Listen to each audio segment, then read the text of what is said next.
Good morning and welcome back to Sunday Storytime here on Gaming with ADHD, where today we're going to be reading Path of Blood from the Legend of the Five Rings role-playing game, 1st edition. Every journey begins with a single step. Step well, and your journey will be filled with fortune. Step poorly, and it will be wrought with disaster. The Tao of Shinsei. Path of Blood. Just north and east of Baiden Pass is the province of Hamana. Ataka is this province's daimyo, one of the great lords of the clan of the Lion.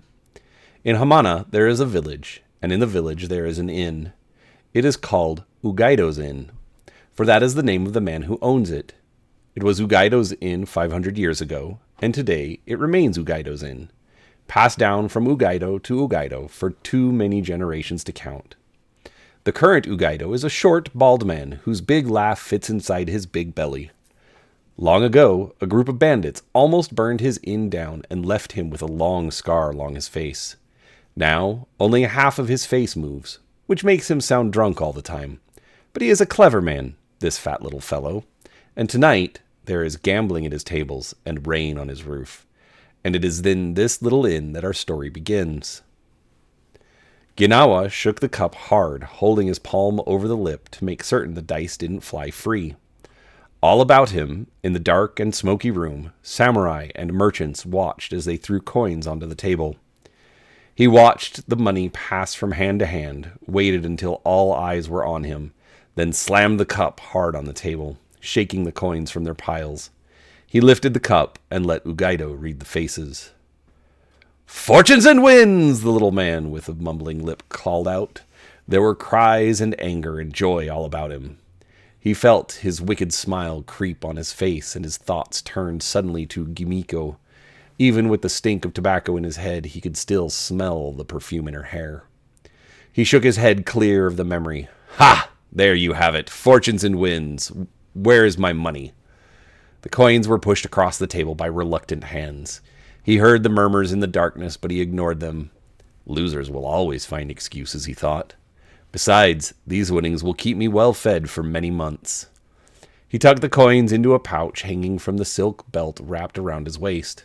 He took up his sake cup and felt the warm wine run down into his stomach. The wind outside shook the rafters, and he thought, "Good thing I will not need the sake to keep me warm tonight." He stepped from the table. "Sorry, but the sake has gone to my head. Besides, it has been 3 days since I have had a bath. Good night." "No!" He turned to find the source of the shout. It was a tall man, dressed in a fine silk kimono that deserved better respect.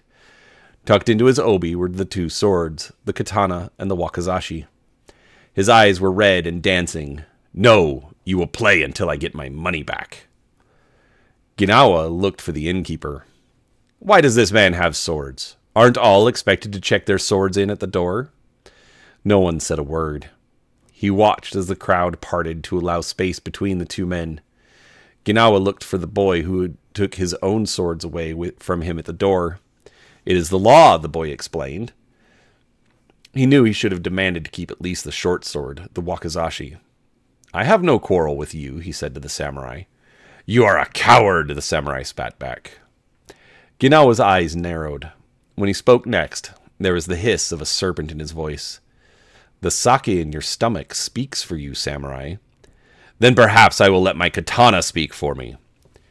Ginawa watched the swordsman carefully, studying the steady rising and falling of his shoulders. "Give me a hint," he thought. "Give me just a single—" "Now!" Ginawa leapt, his whole body pushing him at the samurai with the explosion of motion, just as the drunkard's sword was coming free of its saya. He hurled his weight into the samurai's shoulder, grabbed the swordsman's right hand with both of his own, and snapped the arm over his leg. He heard the samurai's breath catch in his throat, but the man had enough willpower left in his pickled brain to keep himself from making any sound. The sword fell to the wooden floor along with its broken master. Ginawa stepped back, watching the fallen samurai as he did. His back bumped into a bystander, and he spun about, ready for anything. 5 samurai stood before him, the rain dripping off their armor and their spears. Ginawa stepped back from them. "I do not want any trouble. This man," he pointed at the wounded samurai on the floor, "drew his sword against me. I only defended myself. I do not kill drunkards. One of the samurai walked forward, his masked face turning toward the man with the broken arm. Magistrate Ujikime, are you all right? Magistrate? Ginawa asked, the consequences of his actions coming into focus. My arm is broken, the magistrate told the samurai, like a child tells its mother he has bruised his knee. You must come with us, Ujikime-sama. The samurai then turned to Ginawa. You as well. Ginawa opened his mouth to protest, but shut it almost as quickly. Let me fetch my swords, he said. Swords? You are a samurai? Ginawa frowned. Hi, to my shame. The masked guard nodded. A ronin, eh? Very well, come with me. My lord will want to speak with you. Ginawa bowed shortly, just as the boy stepped up to him, his daisho in his hands. He took the blades, slid them into his belt, and tossed a coin at Edugaido. That should cover the Shugenja's fee for purifying the blood from your floor, old man. Hi, and then some. You are a good man, samurai. Ginawa looked at the old innkeeper. He searched his mind for something wise to say, but all he could find was, I am a killer, old man. The only thing that makes me is enemies. They rode through the night, along the Emperor's Road. By the time the rain trickled to a light haze, by the time the sun crept up in the east, Ginawa's muscles were screaming for a bath. Just a little while longer, old bones, he whispered. The guards turned to look at him. He smiled and shrugged. A few hours after sunrise, they found the daimyo's pavilion. The tall circle of white sheets waved in the light wind as their horses came to a stop. The guards dismounted, and Ginawa followed their example. Leave your weapons with us, the pavilion's iron-masked guard told him. 2 times in 2 days I will be without my swords at my side. The guard shrugged. This time you will be sitting before my lord, not a crowd of drunkards. Ginawa watched the masked eyes of the guard for a long time, then took his swords from his obi and passed them over. Follow me, the guard told him. Ginawa obeyed. Inside the pavilion waited 3 samurai. 2 of them were standing. The third was sitting. Ginawa didn't need to guess whom he was here to see. He moved slowly, kneeling before the seated samurai. Then slowly he put each hand on the ground before him and touched his head to the backs of his hands. The samurai looked at him, motionless in his stare. Ginawa knew better than to speak before he was spoken to. He also knew that this silence was a kind of test. He remained motionless, sitting on his ankles, staring deep into the samurai's eyes.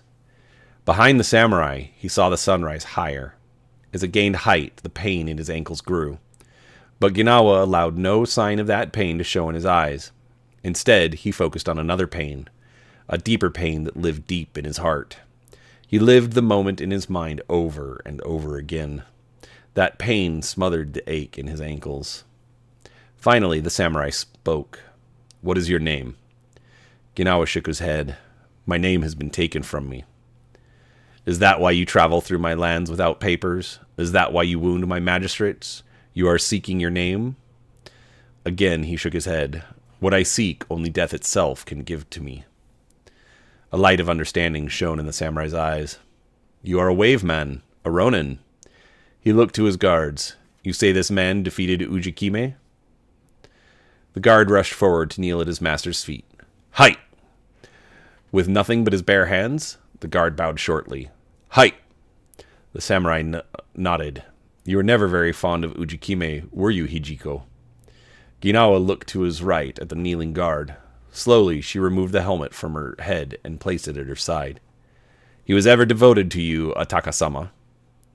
Ataka almost smiled. Your sincerity does you credit, Hijiko. He removed his fan from his obi and pointed it at Ginawa. And what do you think of our nameless friend?